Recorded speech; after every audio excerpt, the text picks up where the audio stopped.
Yes. All right, thank you. All right, so the given topic for me is to how to become a specialist in Sri Lanka. So let me start by talking.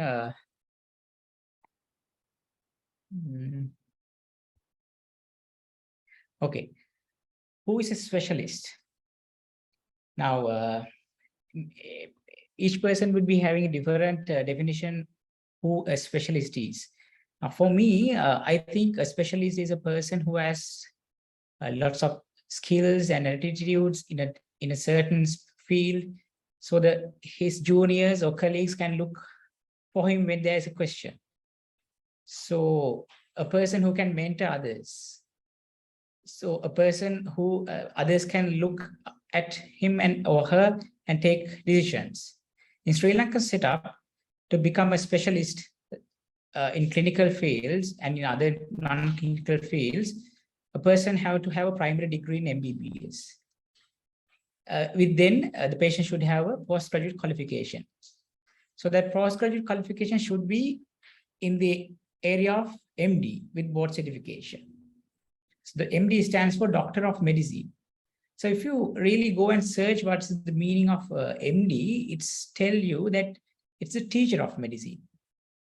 So if you can teach others, if you can be a mentor to others in a particular field, you have become a specialist. But in Sri Lanka, you have to have these qualifications to become a board certified specialist. Right. So why become a specialist in Sri Lanka? So there are lots of reasons. Some may think I have to serve the nations. I have to serve the nation better compared to what I'm doing right now. Some may really want to gain an in-depth understanding of a particular field and progress academically. It may be your passion, so you want to follow your passion. Some may argue that you want to get recognized in a certain field. And also some may think that I want to practice the medicine, the clinical fields independently without anyone supervising my work.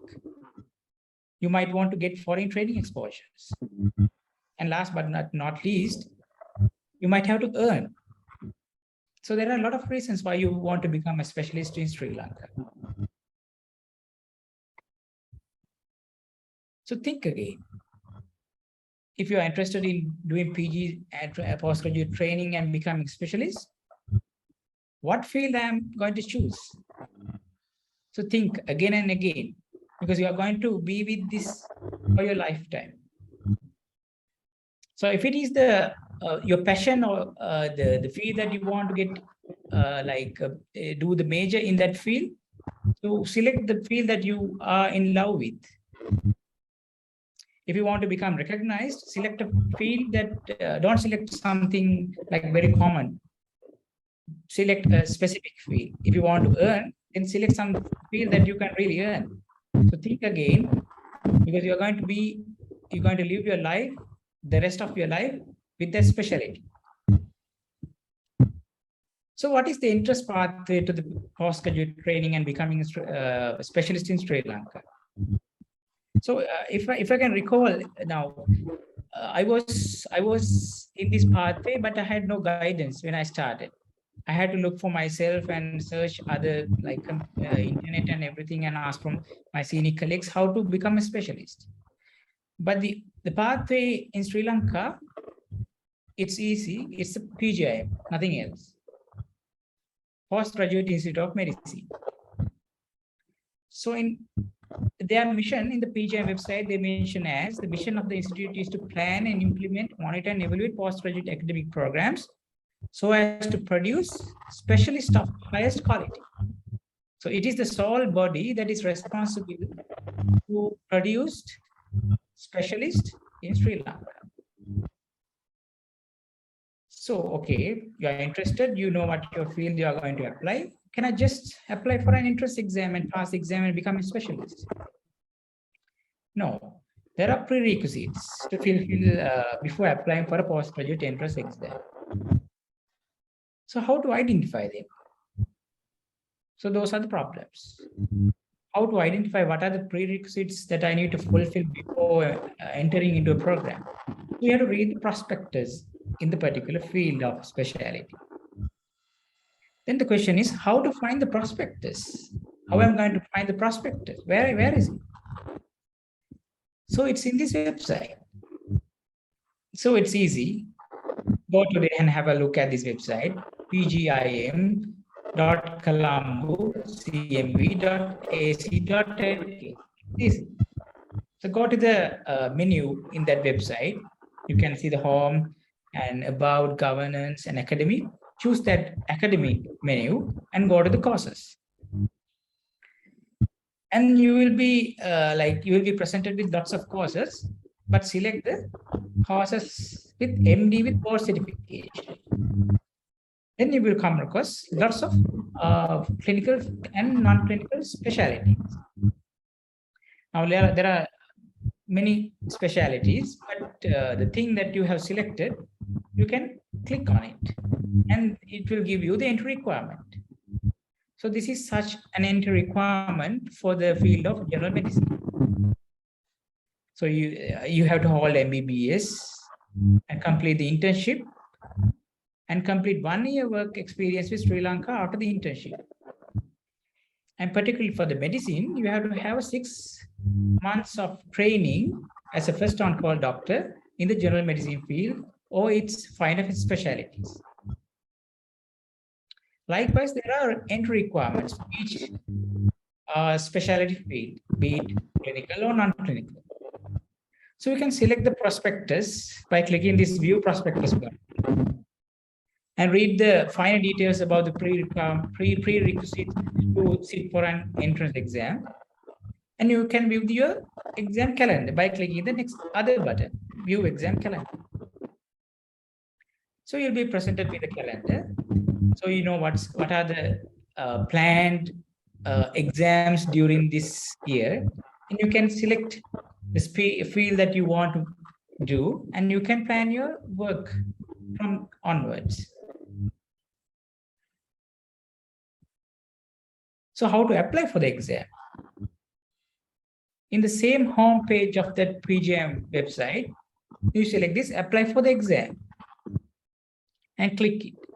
Then you will have to go through the circular for that exam and identify and revisit the prerequisites for the exam, and then apply after paying a nominal fee.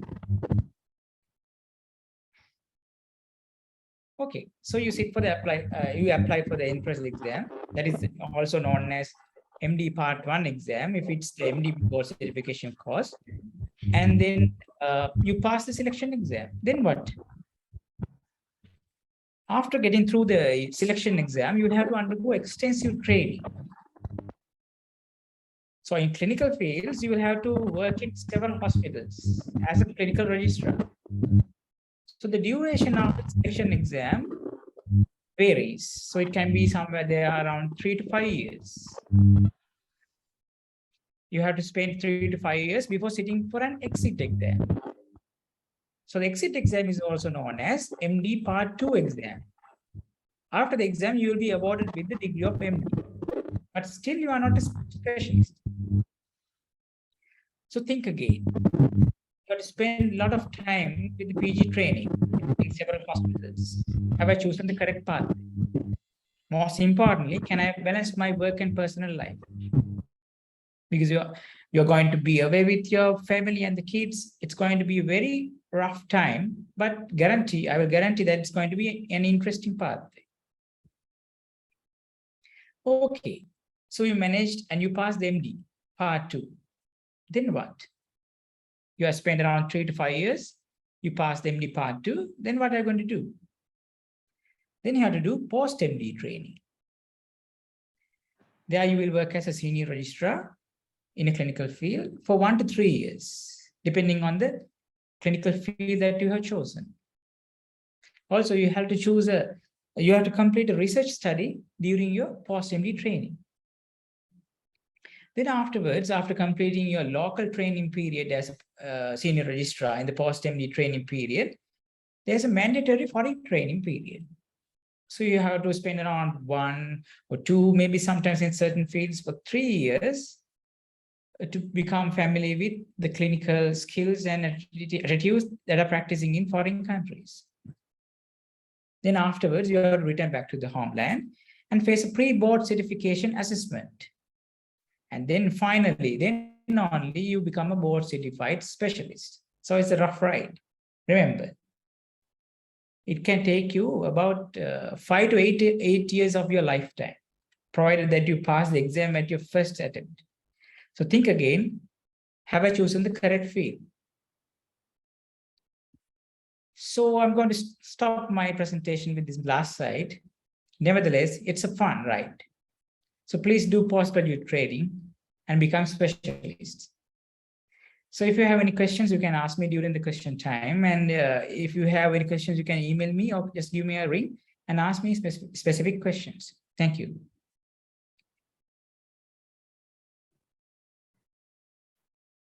Thank you, Dr. Lanka Wijekoon, for the detailed